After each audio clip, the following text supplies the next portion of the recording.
don't be tunnel vision with what you pray for. And that is a mistake that I recently made. When you pray for something, like try to just go deeper into it. Don't pray for that particular person or that particular thing or that particular job. Pray for what that represents.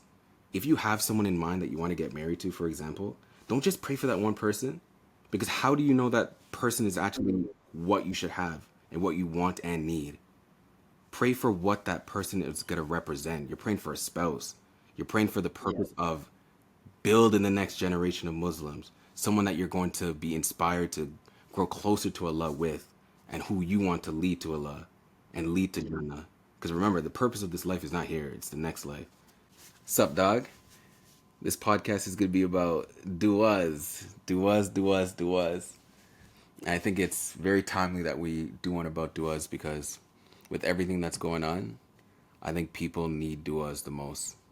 Because to be honest, bro, I think du'as is the thing that separates Islam from every other religion. Because we Really. put so much of That's an a emphasis on connecting with Allah and actually having a relationship. And I think yeah. du'as is one of the best ways to actually conversate with Allah. What do you think about du'as, bro? I have a journey with du'as, but I'll let you go Bro, first. I just made a video I think yesterday about du'as. Yeah, And like I was watching a lecture, and you know those Arabic lectures like back in like Medina and Saudi with the yeah, translations at the bottom. yeah, yeah. So I was watching it, and I was just reading the translations, and the guy said something so crazy, bro. He pretty much said throughout our lives, from the moment we're a little baby Yeah. to the moment that we die, we're literally always looking for one thing in order to pursue the things that we want in life. What's that And one? that one thing that we look for throughout every single person looks for is quality.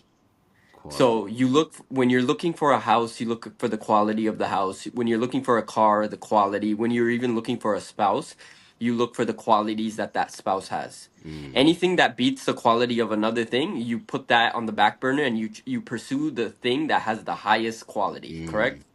So then I yeah. was just like, and then he related that with making dua, that there are billions of Muslims in this world making dua on a daily basis, on every minute, every second. There's Yeah. someone making dua.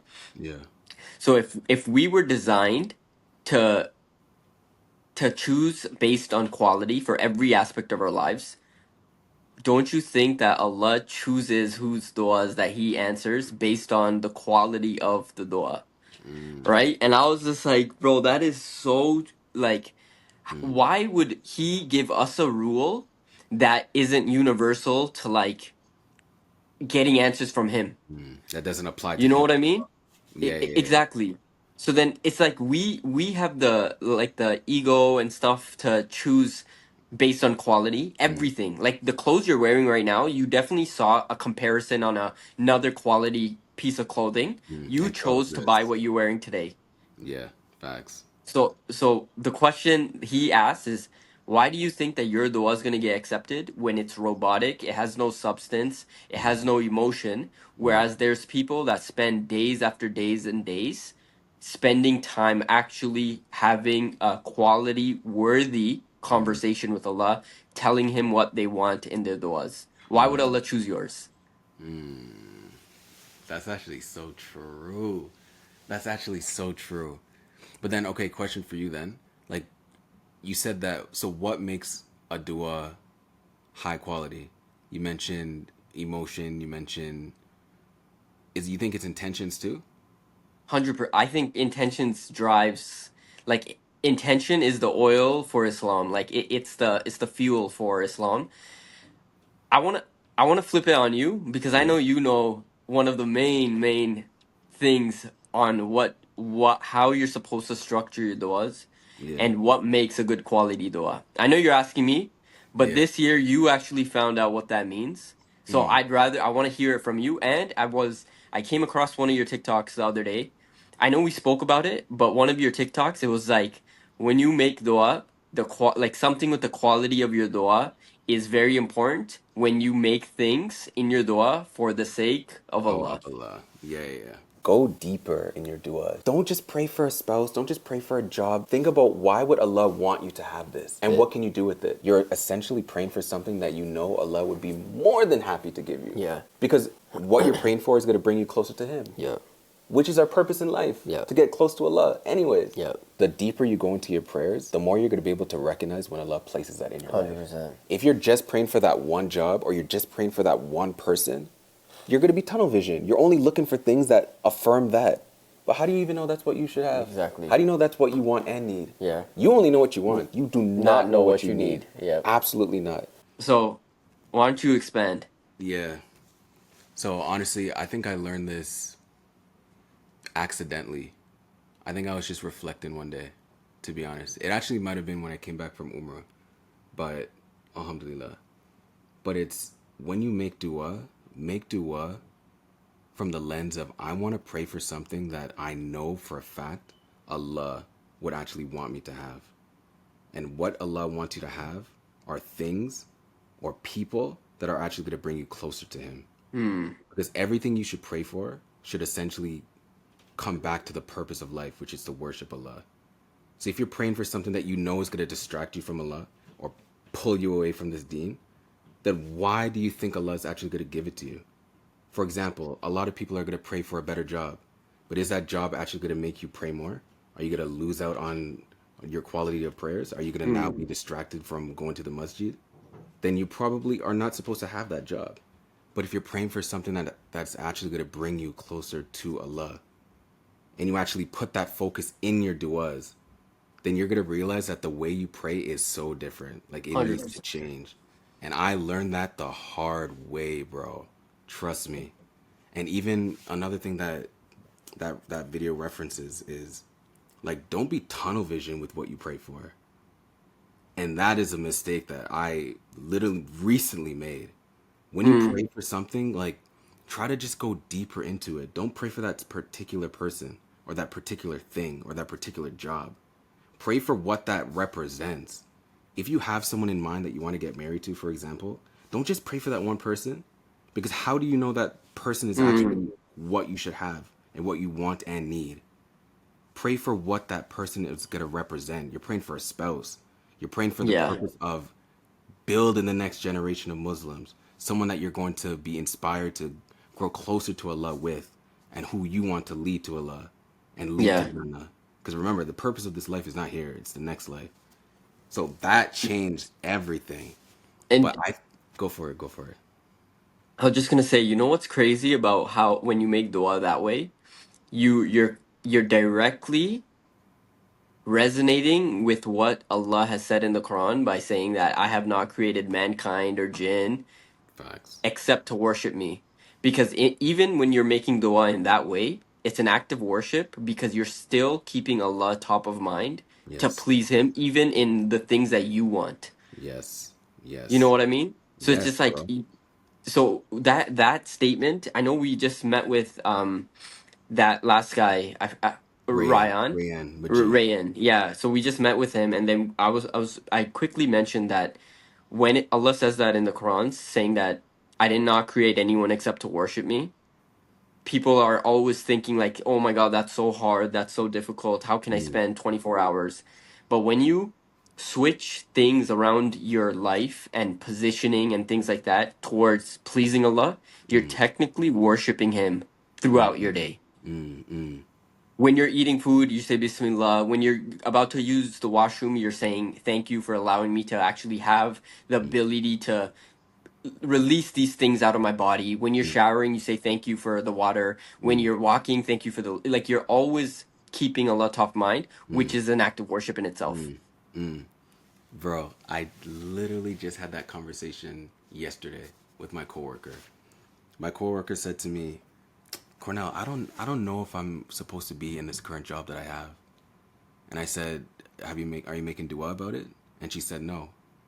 So what I said to her is, the thing that people always make the mistake of is they think that dua has to be some hectic, you have to go to the masjid and pray hours upon hours on a particular thing. You don't have to do that. Allah values consistency and little acts for a reason. Hmm. All you need to do is do something simple. Oh Allah, I don't know if I'm meant to be in this job, but just guide me and bring me clarity. 5 seconds. That's dua.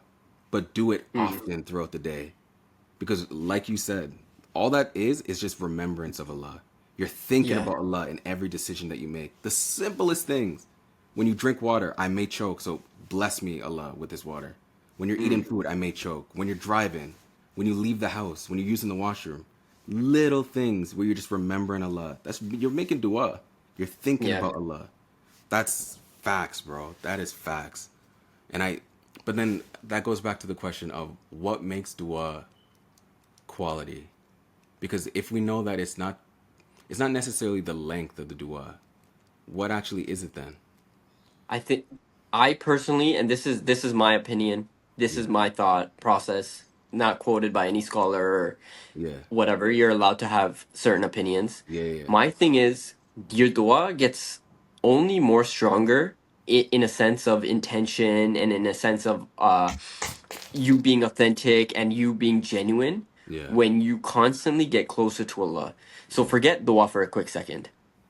Say you're constantly talking to Allah, you're constantly getting closer to Him by just genuinely being grateful to Him throughout your day. mm, The moment that you make dua in those times, that dua is so much more powerful because Allah knows that you're not only raising your hands when you need something from Him. You're raising your hands because one, you've already spoken to Him. You're already His friend. mm, But now you're raising your hand out of gratitude and mm, out of your humanely instincts that you need something mm, from Him and no one else in this world can give it to you. mm, So I feel like there's stages to making dua. Imagine the person that never thinks about Allah throughout his day. Never. Like you're walking out of the house, you're getting these benefits, you're getting a job, you have a spouse, you have kids, whatever, but you're never thanking Allah. mm, Something goes wrong in your life, and then all of a sudden you're on your knees and you're constantly asking Allah. Versus the person who even in the goodness is constantly talking to Allah, but then when something befalls him, like a hardship, he goes on his knees and asks Allah. mm. Which one, in your opinion, is more authentic, and which dua, in your opinion, is more sincere? The latter. You know what I mean? The You latter. we have to treat dua as favor, and that favor is only built when the relationship is built. Like Mm, you wouldn't do me a favor unless I have constantly gotten to know you, built a relationship with you. mm, Otherwise, you may do me a favor mm, out of your mercy, but oftentimes from a human to human, that favor will not come my way unless you know that the type of person I am and you know how I treat you. mm, mm. Facts, bro. Facts. It You goes know what I back mean? 100%, bro. 100%. That and that goes back to what you're saying about sometimes the way we operate in life is the way we should apply that same way of thinking to our relationship with Allah. Because it's like any other 100%. relationship. That's such a fact. And that's why I always say that you're only gonna develop a love for Allah when you know Allah. And you're gonna start to know Allah when you actually trust Allah. And you're only gonna trust Allah when you start asking Allah for things and actually talking to Allah. It's a ripple effect. But that Hmm. love for Allah is actually the thing that's gonna beautify your du'as. And sometimes for people that think it's such a hectic thing, think about quantity over quality sometimes. Think about just Mm. doing it more often. In Mm. all aspects of your life, we're blessed. There's more things in our life that we're not in control of than things that we are in control of. Hmm. And if we're not in control of certain aspects, who is? Allah. 100%. So we And owe it to Allah to yeah, praise him and worship him and ask him yeah. and talk to him. And you know, just on that point, it's like you making dua to Allah based on all the things that are wrong in your life is more stressful than Mm, you just sitting down and praising Allah because exactly.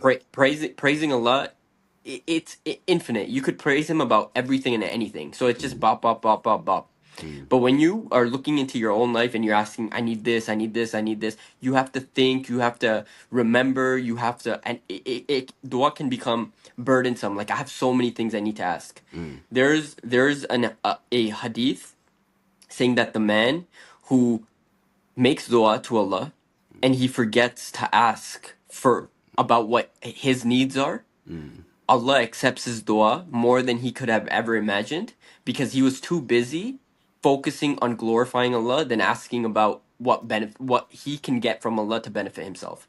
So don't think that you glorifying Allah, you're not having time or energy to talk about what you need, what you need to make dua for. Allah knows anyways.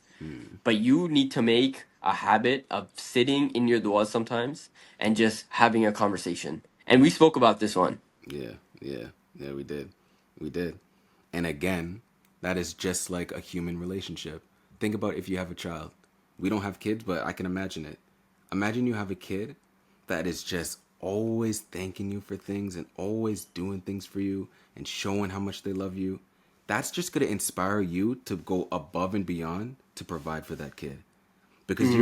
you just want to give the kid what you know the kid wants and needs versus a kid that Yeah. is never around and only shows up Yeah. when they actually need something. Of course, out of love, you're going to give them what they need, but you're not going to go Hmm. above and beyond. And that's why I think it's actually that hadith resonates with me so much because that goes to show that Allah already knows what we need and what we want. He knows what's in our heart more than we know it. Hmm. Sometimes it takes me, like when I'm making dua, I have to keep going deeper and deeper and deeper and deeper and deeper, and it ends up being so long. But that's more for me than it is for Allah. You know what I Exactly. mean? I'm just confessing what's in Exactly. my heart. But Allah already knows every Exactly. single thing and everything that I miss as well. Yeah, Mm. Allah, honestly, Allah is Trust me, man. Dua isn't supposed to be something that we stress about. Dua is it's the strongest connect. Like it's Allah loves when someone makes dua, right? Why is that? Is it because one, he does love when someone asks of themselves for towards him. Let me rephrase that. That was really poorly said. But Allah loves when someone makes dua to him for the things they need because it shows that they are dependent upon him. And Allah loves that you are showing your vulnerability towards him. One. But there's another reason as to why Allah loves when people make dua to him because it builds a strong bond between you and Allah because you are at your lowest and you are showing that even if you have the capabilities of everything, you can't attain this from anyone else in the world. That's why one, your du'as are silent, and two, you're acting like a beggar in front of Allah, meaning your hands are literally like you're. humble. Heard about this by the way. I heard about this by the way. When you make dua, you know how some people make dua like this? Yeah, yeah. You're not supposed to make dua like that. You're supposed to make dua in a vulnerable state, meaning when you make dua like this, it shows that your hands are solid and that if water falls in your hand, you will be able to capture it. Meaning you have the capability of grabbing something. How you're supposed to make dua is supposed to be way more humble. You're supposed to put your fingers together and you're supposed to leave this bottom part cracked open, meaning that you have no ability and you have a broken vase. This is a broken vase, meaning you are in need for someone to come and repair this vase. So this is Right. the most humble way to make dua. Crossing your fingers and leaving this bottom part open and upwards, Upwards, I heard that. That's the part I heard. not towards your face. Because you're supposed to almost imagine it as if your blessings are coming down to you. You know what I mean? Exactly. But you know what? Exactly. What you were saying also reminded me of another reason why Allah loves du'as so much is because of that hadith where it's Allah is who you assume He is, right? So if you assume Mm, Allah is capable of giving you the blessings that you're asking for, then you're actually honoring Allah.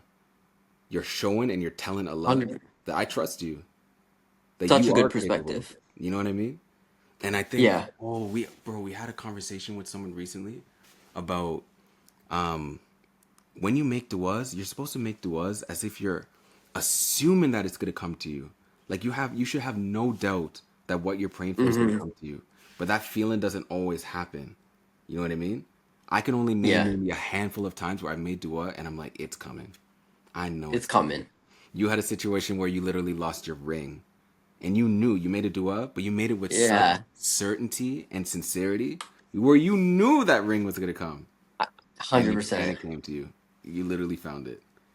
So I honestly think, man, the more you make dua, the better your life is going to be. Because at least for It, me, what it does for me is it constantly reminds me that I don't need to be in control of my life at all. Like I don't need to be the one that knows every single turn, every answer, every decision. I don't need to know. Just trust Allah. But make it's your not even duas. that. No, the one thing I'll say is the reason why I started to shift the way I make duas and to make duas more broadly is because, well, two reasons. One, I started learning about the Istikhara prayer, which we can get into. Mm, But the second thing is because I admitted to myself that I do not know what I need. I really don't. As much as I think I mm, know what I need and want, I do not. You will never know. And the reason why I know for certain that I do not know is because I've received things in my life that I did not expect and that I did not pray for and I did not think I would want or need. Me making TikTok videos, Islamic content, I never in a mm. million years thought this is something that I would want. I was You and against me it. both. I was shy. Yeah. And now I cannot live without thinking about making content about Islam and about Allah. I can't. Subhanallah. But it's not something I may do up for, Yeah. right? 100%. So make it broad. As much as Facts. and the reason why I stress this so much is because I'm at that place where I'm seeking marriage, and it's so easy for people to attach themselves to a particular person because now all of a sudden the heart's involved. But you should not do that. You really should not. 100%. You can still pray for that 100%. person, but attach it with if it's in your will, if it's If beneficial it's for good me, for you. If it's if good for it's you. good for you, because you do not know. You 100%. truly do not know. But my bad, I interrupted you, bro. No, no, no, no. You pretty much covered what I was gonna say anyways. Yeah, I But yeah, really, man, no, like I think this the concept of making dua is so important, and like I know this is close to you, especially because you're going through it this year, the concept of making dua, how to make dua. yeah, So why don't you say the final words, man? Because these conversations, like such a good reminder for so many people, including myself. yeah, yeah. But can I before that, can I just make one comment about the Istihara prayer? Am I saying it right? Yeah, yeah, yeah. Go, go. It's a cheat code, bro. It's honestly a cheat code. Trust, The trust. Istihara prayer is a cheat code. If you're ever in a situation where you're just not sure if you should take that course of action, pray the Istihara prayer. All it is, Mm-mm. essentially, is you're admitting that Allah knows best, you're seeking Allah's counsel, and you just want to confirm that if I'm going to pursue this course of action, this particular thing, Allah, make it easy for me. If it's not for Mm. me, if it's not good for me, if it's not good for my religion, make it difficult. Close the doors. Steer me Take away. it away. Take it away. It works every single time. Every Trust, single time. trust, And trust. a misconception that people have is they think, oh, I'm going to receive a dream, or I'm going to receive signs. That's not how it's supposed to be. Pick what you Mm-mm. want to do and just pray that the doors will remain open. Trust me, if it's not good for you, Allah will close the doors. Allah will You'll close the feel doors. it. You'll You'll feel feel it. it. You'll know. You'll wake up and you'll feel it. And instantly, too. It's a cheat Yeah. code. It is a cheat code. Trust. Google it You right know, now, everyone. you know, sometimes our prophet used to make istikara every single day, just because he wanted to make sure that the direction he was headed towards in that day, he would put value on Allah's decision and Allah's guidance. So, like, pretty much when you pray istikara, you're saying, "Guide me," right? You're pretty much asking for guidance. Yes. Wouldn't you do that? Why wouldn't you do that every day? Yes, bro. there's a So, there's a situation where I did every single yeah, day. exactly, bro. It should be a daily recurrence, not just when you need to make a decision. The best practice of doing that is do it every day. Subhanallah. Subhanallah. Yeah. Because Allah's guidance is always available. It's literally always there. It's And literally you always always there. need it. And You always need it. you always need it. And the final thing I'll say about dua and why the deeper you go into your dua and the more you actually try to refine it in terms of sincerity, in terms of understanding what you're actually praying for, is because the more you understand what you're praying for And the more you place it through the lens of, does Allah actually want this for me? Would this actually bring me closer? The more you do that, the more you're actually going to be able to see the signs that you're actually praying for. An analogy I always like to Mm. use is almost treat your duas as like a tree. The deeper you actually plant the seeds, the more the roots are going to grow. The more the roots are going to grow, the bigger the tree is going to be because it now has access to more nutrients. If it has access to more nutrients, the tree is going to grow bigger and bigger and bigger. The bigger it is, the easier it is to see. You're going to be able to recognize it when Allah places it in your life. But Ah, the second thing is, trees offer what? Shade. Some trees also offer what? Fruits. fruits. It's not just for you. What you're praying for is not just for you. When you're getting married, Mm. it's not just for you. When you have kids, it's not just for you. When you even get that job, it's not just for you. The job is going to allow you to provide for so many people. Charity. Mm. So now your money is going to other people as well. Everything you pray for is going to benefit other people as well. So treat your duas almost like a tree. You're planting seeds. And you want Allah to be able Mm. to make it so it grows, so it benefits everyone, including yourself. Can't Subhan- beat that. Subhan- Beautiful, beautiful ending. Beautiful ending. Can't beat that. Subhanallah, dog. But no, this was a good Jeez. conversation, bro.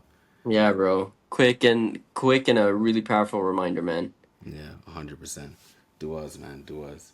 It But was. until next time, bro. Until next time. Salam alaikum, dog. Assalamu alaikum. Wa alaikum salam.